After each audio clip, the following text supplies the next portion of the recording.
Singapur'a alışveriş için gelinir mi? Bunu göstermek istiyoruz. Yemek bölümüne gelmişken mesela şurada Burger King var. Gel bir Burger King fiyatlarına da bakalım istersen. Bayağı ucuz mu diyoruz? Ülkeler arasında seyahat ederken izin almadan uçurmak istiyorsanız 249 yani 250 gramı geçmeyecek. Mesela şöyle bir mağazamız var. Singapur'un bu olayını çok seviyorum ben. Bence çok güzel. Bak bunu görmemiştim. Bu çok iyi. Kendi parfümünü mü yapıyorsun? Aynen. Bunlar da uçak içi düzenleyici, organizatör.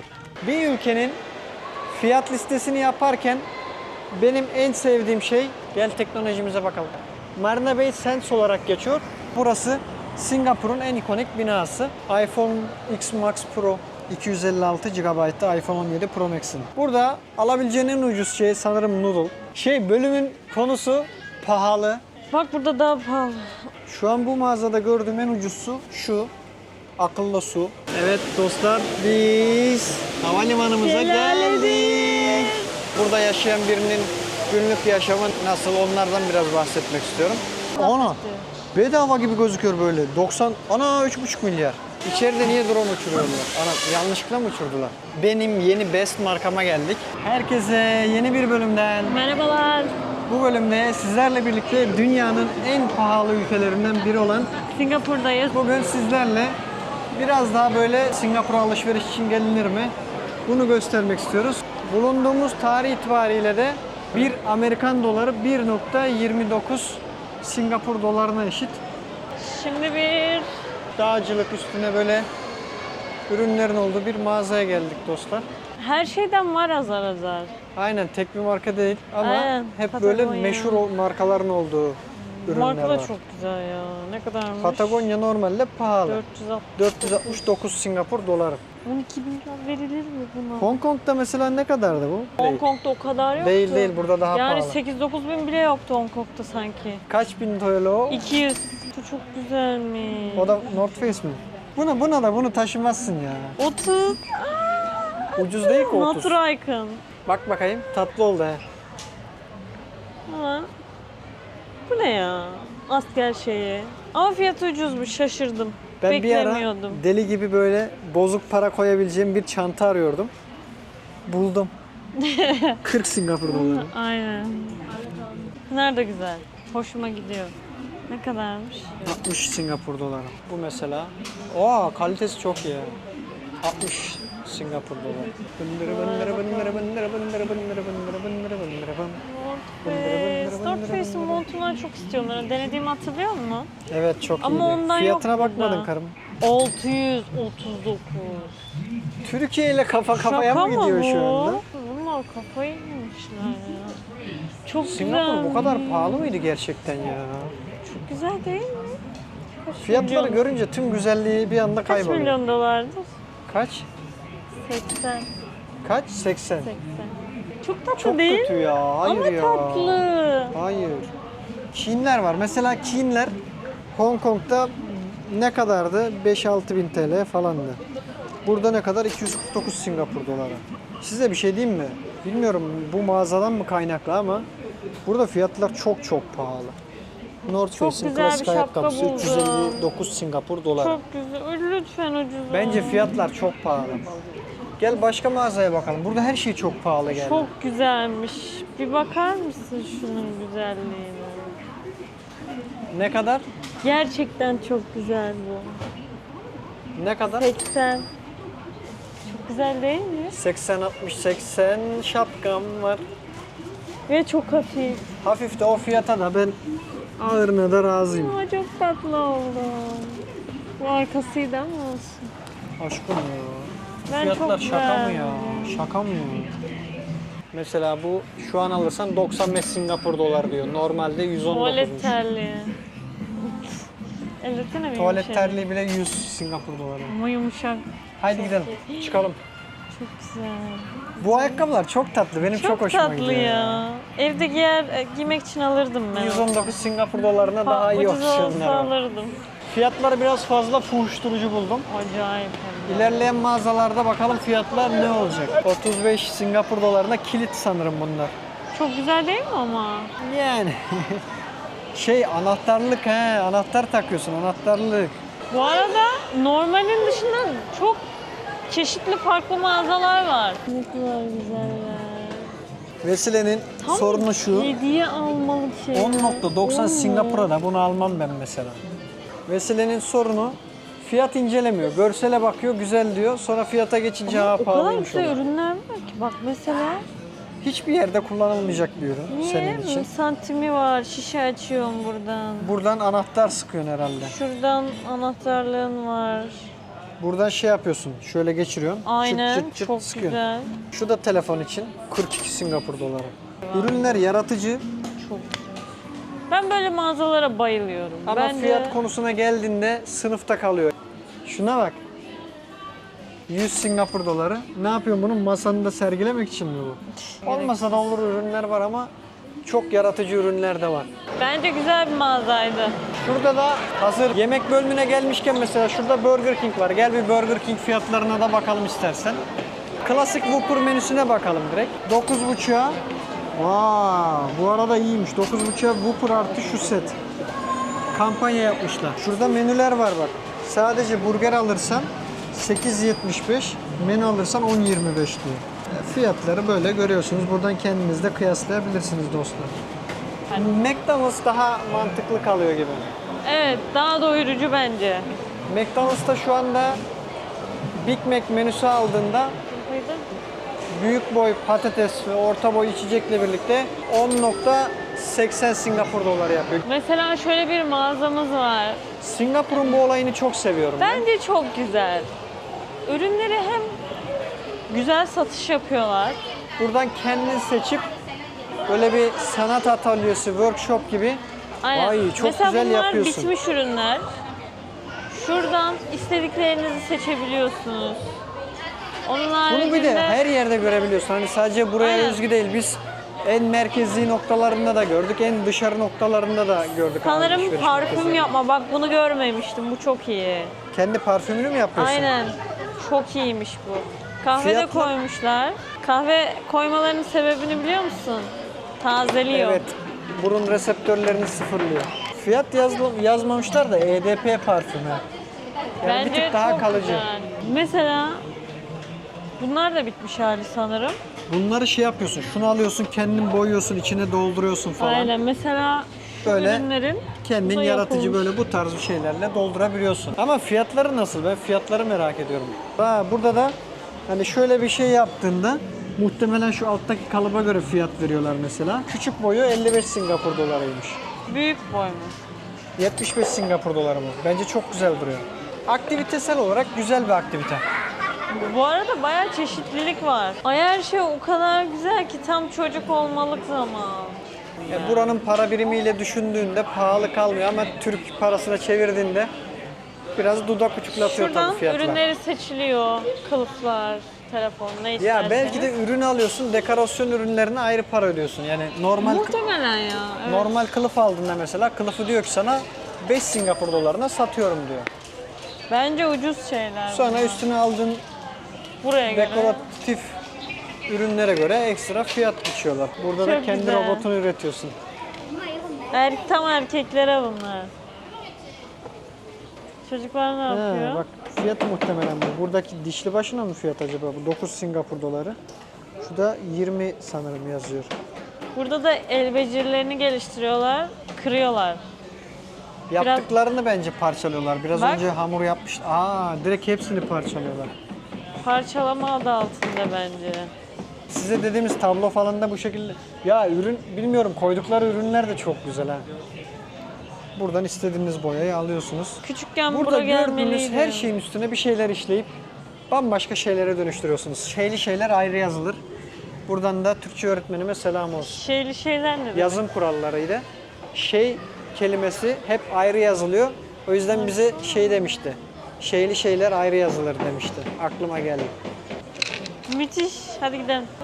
Bak şöyle fiyat listesi yapmışlar direkt. 1 saati 20, 2 saati Hmm. 30. Bir de saate göre.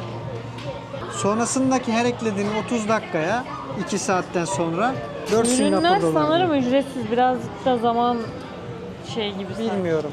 Şöyle bir şey de yaptırırdım ben bu arada. Bunları yaptırıyor musun? Tekli yaptırsan 20 Singapur doları. İkili yaptırırsan 25 Singapur dolarıymış. Çok iyi ya. Biz ilk Singapur'a geldiğimizde bunları görüp demiştik ki burada yaşanır ya. Böyle sürekli güzel aktiviteler yaparsın falan demiştik. Benim yaşamak isteyeceğim ülkelerden bir tanesi. Gelen 600 fiyatlara Singapur bakalım. dolar. İndirim diyor. Bayağı ucuz mu diyoruz? 80. Pahalı mı? 80 Singapur uygun pahalı mı geldi buna? bana. Bana da uygun geldi. Şu ne kadar mesela? Hep 80 bunlar ha. Bura biraz daha son kalanların satıldığı bir mağaza mı acaba? Terliğe bak. Bu mesela 70 Singapur doları. Klasik Nike'lar 132 Singapur. Ben bunları hiç sevmiyorum ama bunların da alıcıları var bayağı. Bu da 130 Singapur doları mesela. Sen böyle bir çanta istiyor muydun Vesile bir ara? 45 Singapur doları. Vesile çok sever bunları. Bunda büyüğü var bende. Şunlara bak Allah'ım ya Rabbim ya. Tatlı. 59 Singapur ya. Çok pahalı ama sen çok pahalıymışsın. Daiso'muza geldik. Daiso'yu Sanki sevdim bir tık ya. daha pahalı gibi geldi. Şuradan bir iki etiket fiyatı gördüm de. Kore'de ne alırsam 1500 won gibi bir şeydi. O da işte yaklaşık 1 dolar yapıyordu. Yen yazıyor. Köpek 2.18 kıyafetleri. Singapur doları. Diyor ki etiketlerde 150 yen yazıyor ya. 150 yen yazıyorsa 2.18 Singapur dolarına eşittir diyor. 70-80. Fiyatları pahalı geldi. Çok pahalı geldi. Nasıl pahalı? Şöyle 100 pahalı. lira bile değil. Kore ile Ama. kıyasladığında. Ya her yerle kıyaslamayacağım. Bura çok pahalı bir ülke. Kendince Aynen yani bu kıyasla. aslında alışveriş için çok da mantıklı değilmiş gibi geldi bana şu anda. Ama kalite olarak Gel efsane. daha iyi. Burası da Japon pazarı. Her türlü envai çeşit gıda ve farklı farklı ürünler gıda bulabilirsin. bu arada yok. Sen hep gıda dedin ha? Gıda dedim de şurada gıdalar var ya. Ha. Böyle ürünler de var. Şurada köpüş ürünleri var mesela. Şuna bak. Bayramlık alalım mı pamuğumuza? Ne kadarmış fiyat? 9.59 Singapur mu? Bu fiyatlar biraz Uyuşturucu. uyuşturucu. Evet, yeni kelimemiz. Bu kelime bence tam Singapur için yapılmış. Bak şunlara bayılıyorum ben bu arada. Böyle tatlı tatlı küçük legolar ve bunlar da hesaplı oluyordu genelde. Burada ne kadar? 2.18'miş. Bunlar da uçak içi düzenleyici, organizatör. Organizatör değil miydi bu? Organizer. Her neyse. 2.18 bundan. Ya çok iyi. Şunlar Artık da organizatör. teker, valiz tekerler için. Terminatör. Çorap. Ay yumuşacık şeyler var. Şöylesene şey. Sen sadece elliyorsun. Fiyat da incelemiyorsun, ürün de incelemiyorsun. Sadece Ben- dokunup bırakıyorsun. Ben hissiyat kontrol etmeyi çok seviyorum. Ama Burada- böyle ayrıntılı incelediğinde çok farklı ürünler var. Bakın burada da mesela porselen ürünleri var. Bunlar da 4 Singapur doları. Şöyle küçük kamp ürünleri var da 6 Singapur doları mesela şu. Ve bunlar sakın almayın. Benden size bir kamp tavsiyesi. Niye? Şurası hep açılıyor yemek yerken falan. Atıyor sonra kapanıyor kendi kendine. Aşırı rezalet bir şey. Şuradan bölünüyor. Okey. Ama hafif bayağı. Hafif ama hiç kullanışlı değil. Toprakta vardı. Pişmanlık ya. Benim için pişmanlıktı onu kullanırken. Kamp ürünlerinin çoğu öyle bu arada. Çoğu pişmanlık. Ya o yüzden alırken daha dikkatli inceleyip sık dokuman gerekiyor kampçılık ekipmanlar için özellikle. Çok fazla müzik ürünleri dükkanı var ya. Enstrüman dükkanı. Ben yok herhalde ya. Hı? Ben yok. Evet, ben yok. Cello var. Cello'yu Gökhan abi kaça almıştı? 100 Hong Kong'a bit pazarından bulmuştu. He doğru 500. Türkiye'de 40-50 bin falan şu an cellolar. Aynen. Normal. Şöyle görüyorsunuz. Bu arada inanılmaz pahalı. Ama kaliteleri nasıl mesela şu an? Ben kaliteyi neye göre belirliyorsun mesela kemanda? Belli başlı markalar var. Bir de el yapımları var. Ona göre değişiyor. Kullanılan ahşabın kalitesi de etkiliyordur sesi. Aynen. Ama hepsi kaliteli gözüküyor. El yapımı gibi gözüküyor. Çantalar da çok premium hissettiriyor ha. Çantanın kendi bile çok pahalı. Şuna bak 370 Singapur. 21 bin Singapur mu? Şaka mı bu ne? Bunların amacı ne? Bunlar ritim tutmak için mi? Evet. Bu ne yapıyor? Diye çalıyor ya. Tam biliyorum da bu bak ayarlıyorsun ya o saniye aralığını belirliyor herhalde. Şuna göre hassas ayar yapıyorsun. Devam edelim. Ne metreydi? Devam edelim. Ha metronom. Aynen. Belli başlı yerlerde mesela tık tık olması gerekiyor. Belli başlı yerlerde 4 kere gitmesi gerekiyor. He, Hani hani 4 elif miktarı var ya. Onun gibi düşünebilirsin. Olay nereye bağladı 2 dakikada? şarkıyı daha doğru çalıyorsun. Burada da bir trekking ekipmanları satan bir mağazamız var da şu Osprey'de bayağı meşhur bir marka. Mesela şu Aura 65 litresi ne kadar? 400 indirime girmiş hatta 321 Singapur doları. Daha böyle farklı gösterebileceğimiz klasik. Bu Ater de çok klasik bir modeli Osprey'in. 335 Singapur diyor. Benim şu Atmos'u bir ara almak istiyordum ama ben Gregory'de karar kıldım en son finalde. Atmos 65 litresi mesela 459 Singapur. Ben Hong Kong'la kıyaslıyorum hep. 2800 Hong Kong yapıyor. Biz kaç abi? Biz benimkini 1600'e falan aldık Hong Kong'da. Bir de Gregory normalde daha pahalıya satılıyor. Bir ülkenin fiyat listesini yaparken benim en sevdiğim şey global restoran markalarının ürünlerinin fiyatlarına bakmak. Bunda da genelde ben McDonald's'ın Big Mac'ini kullanıyorum. Onun dışında şurada Starbucks var. Starbucks'ı karşılaştırıyoruz. Starbucks'ta her yerde zaten latte olmazsa olmaz. Oradan bunu White kıyaslayabilirsiniz. White Chocolate Mocha bizim favori içeceğimiz Starbucks'ta. Ya burada genelde içecekler 6 Singapur doları, 5 Singapur doları falan oluyor normalde. Mesela latte 6.80 en küçük boyu, 7.50 orta, 8.10'da büyük boyuymuş. White Chocolate Mocha burada yok mesela. Gel teknolojimize bakalım. iPhone X Max Pro, 17 Pro Max. Şunları ne güzel görüyor musun? Aylık 80 Singapur dolarına 13 ay taksitle iPhone 17 Pro Max alabiliyorsun. Ama total fiyatına geldiğinde de 1900 Singapur doları. 256 GB'da iPhone 17 Pro Max'in. O açık. 17 Pro'ya bakalım. Çeker misin elini? 17 Pro mesela 1749. 17 Pro ile 17 Pro Max arasında sadece 100 Singapur doları Bu fark arada var. 256 GB yine. Hong Kong'da 10.000'di. Yani bu da 50.000 yapıyor. Burada bir 5-6 bin daha pahalı. Hayır, 15.000 daha pahalı. Haydi. iPhone 17 mesela 1300 Singapur dolar diyor. AirPods Pro 3 349 Singapur doları. Biz 1750'ye aldık Hong Kong'dan. 350. Oha. Arada resmen Biz kaç eksi aldık? 1750. Arada 2000 TL. 50 dolar fark var. Singapur'la Hong Kong arasında. Evet dostlar şu an Marina Square'ı gezmeyi bitirdik. Aslında gezmek istesem burayı da daha gezeceğin, göreceğin çok farklı Bayağı mağazalar yani. var. Ama bizim bugünkü asıl noktamız hemen karşımızda gördüğünüz binanın olduğu yer. Altında kocaman bir alışveriş kompleksi var. Marina Bay Sands olarak geçiyor. Üst tarafında havuzun ve böyle seyir terasının olduğu kocaman bir bina. Aynı zamanda da burası Singapur'un en ikonik binası. Önündeki o beyazlı olan şey de kase gibi olan şey. Orası da güzel bir müze. Bu da böyle genel bir kültür olsun size. Şimdi oraya gidelim. Orada kaldığımız yerden bölümümüze devam edeceğiz. Ama oraya geçmeden önce ufaktan bir hatırlatma yapalım. Kanalımıza hala abone değilseniz de abone olmayı, beğenmeyi ve yorum yapmayı unutmayın. Şimdiden destek olan herkese teşekkür ederiz. Hiçbir şey değişmemiş. Her şeyi bıraktığımız Her gibi. şey aynı. Hemen altımızda çocukların Havuzları. oynayabileceği, böcekleri ezebileceği bir alan yapmışlar. Hemen yan tarafında da yemek bölümleri var. Burada ebeveynleri çocuklarını buraya bırakıp çocuklar eğlenirken kendileri de burada rahat rahat yemeğini yiyip kafasını dinliyor. Aynı zamanda şurada yine workshoplar var. Orada da çocuklarla interaktif bir şeyler, çizimler falan yapabiliyorsunuz. Yanında da Oakley var. Vesile'nin en sevdiği gözlük markası şu anda. Son günlerde revaçta Vesile için. İlk önce bir Hadi gözlük şu deneyelim. gıda dükkanını bir gezelim gel. Buradan ben avokado almıştım geçen gün.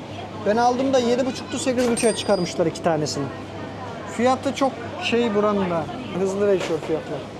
Bayağı hem de. Gıda maalesef özellikle meyve üretilmediği için çok pahalı oluyor. Normalde zaten böyle tabaklar pahalı ama burada bunlar ekstra pahalı. Mesela şöyle bir set ne kadar? 400 gramı 5.80 Singapur doları. Şurada suyumuz var. Sular maalesef burada çok pahalı. Yarım litresi mesela 3.45. Onun dışında böyle daha ucuz bir su markası veya içeceklerin olduğu yere gidelim. Alkolleri göstermiyorum. Türkiye'de pahalı olduğu için burada her türlü ucuz oluyor. Kola mesela ne kadar? 1,5 litre kola 4 Singapur doları. Burada şöyle içecekler var. Bizim şey gibi maden suları modunda böyle bir 150 mililitresi 2.65 Singapur doları mesela bunun. Red Bull 250 mililitresi 4.05 Singapur doları. Burada alabileceğin en ucuz şey sanırım noodle. Onlar bile pahalı ya. Şu 2.50 Singapur 70. doları. Evet, Almancıların getirdiği kahve 600 lira arkadaşlar. 15.5 Singapur doları. Burada abur cubur da pahalı. Her şey pahalı. Cipsler de çok pahalı. Bölümün konusu pahalı, pahalı, pahalı. Pahalı, çok pahalı. Bak burada daha pahalı. 10.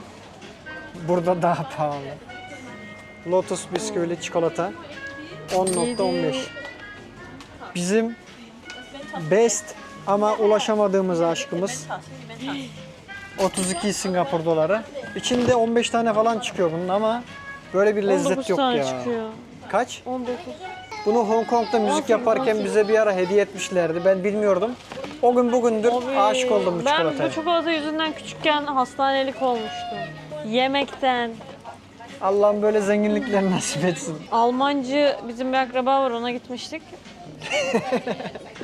Kadın da çikolata fabrikasında çalışıyordu. Bir sürü bunlardan vardı evde.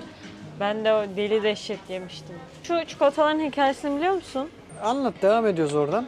Bu etrafta çok fazla çocuk işçilerinin çalıştığını gören bir gazeteci bu duruma el atıyor ve bir çikolata markası kuruyor ve %100 çocuksuz çalışan firma olarak bir marka kuruyor. Hatta bunun bütün dilimleri birbirine eşit değil. Dünyadaki gelir eşitsizliğini göstermek için de bu şekilde çikolataları eşit şekilde yapmamışlar. Toblerone. Bu arada fark ettin mi? Burada şey yok, Kinder'in Snickers'lar ne kadar pahalı ya. Kinder çikolata almak istiyorum ama.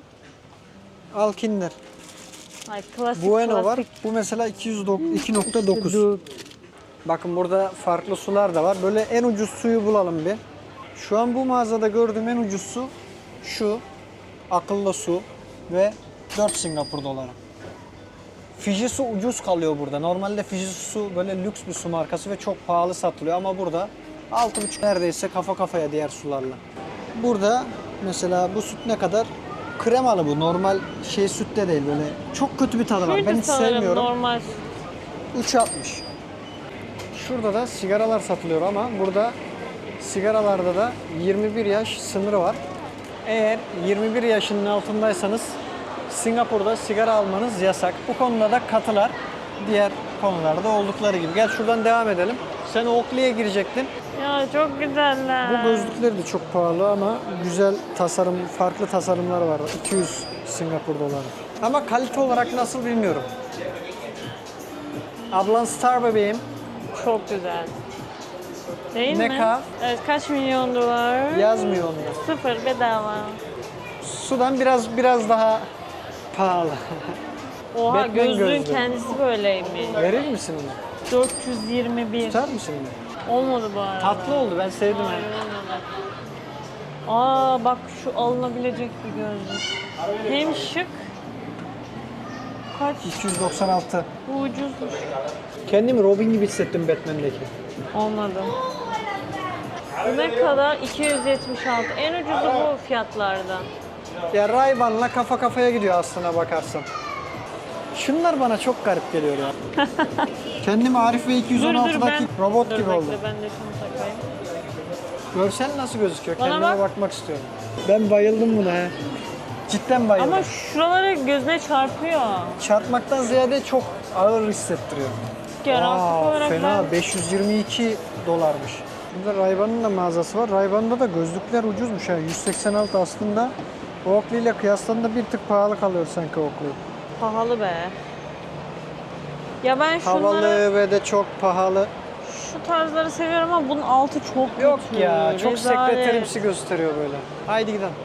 Normalde bu bölgede birkaç tane daha mağaza göstermek istiyordum size. Ama kompleks çok büyük ve lüks Bazı istediğimiz mağazalardan mağazaları bulamadık. Ya yok ya da bulamadık. onun yerine şimdi yapacağız. Biz geceleri havalimanında konaklıyoruz. Bugün Hazır havalimanına mısın? gideceğiz.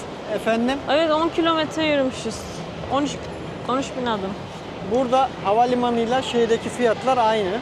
Normal merkezdeki fiyatlar aynı. bakmak istediğimiz 3 mağaza falan kaldı. Onu da şimdi havalimanına gideceğiz. Aynen orada. Havalimanında mağaza gezmeye devam edeceğiz.